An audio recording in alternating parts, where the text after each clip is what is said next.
एटापल्ली तालुक्यातील जरावंडी गावापासून अवघ्या 12 किमी अंतरावर असलेल्या पेंदुळवाही या छोट्याशा गावात एक गंभीर आणि मन हेलावून टाकणारी घटना घडली.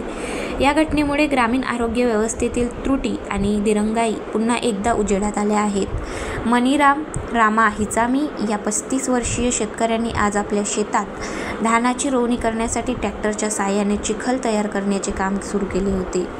दरम्यान चिखलात ट्रॅक्टर घसरून अडकला आणि त्याला बाहेर काढण्याच्या प्रयत्नात अचानक तो उलटला.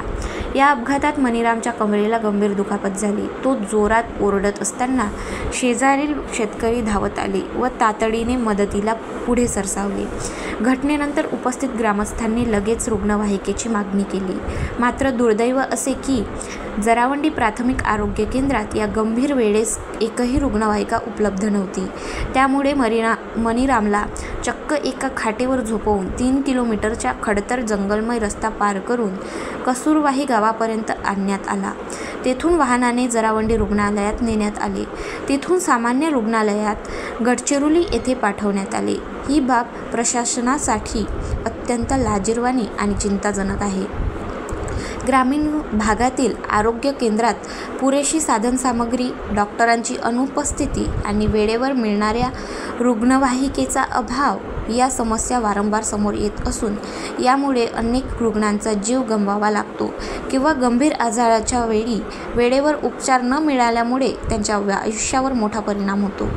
ग्रामस्थांनी या घटनेनंतर संताप व्यक्त केला असून तातडीने जरावंडी आरोग्य केंद्रात कायमस्वरूप रुग्णवाहिका उपलब्ध करून देण्यात यावी अशी मागणी त्यांनी आरोग्य विभागाकडे केली आहे.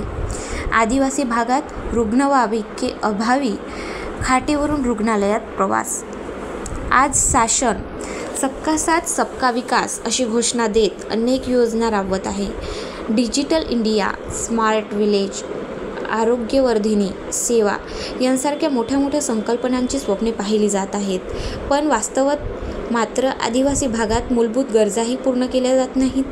पेंदुळवाही अपघातग्रस्त शेतकऱ्याला रुग्णवाहिका न मिळाल्यामुळे खाटेवरून जंगल पार करत रुग्णालयात न्यावं लागतं.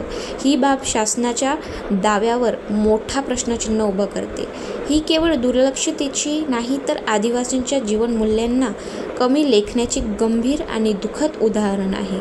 स्वप्नांची वाटचाल करताना जमिनीवरच्या वेदना विसरल्या जात असतील तर ती वाटचाल अंतहीन काळोखात नेणारी ठरू शकते.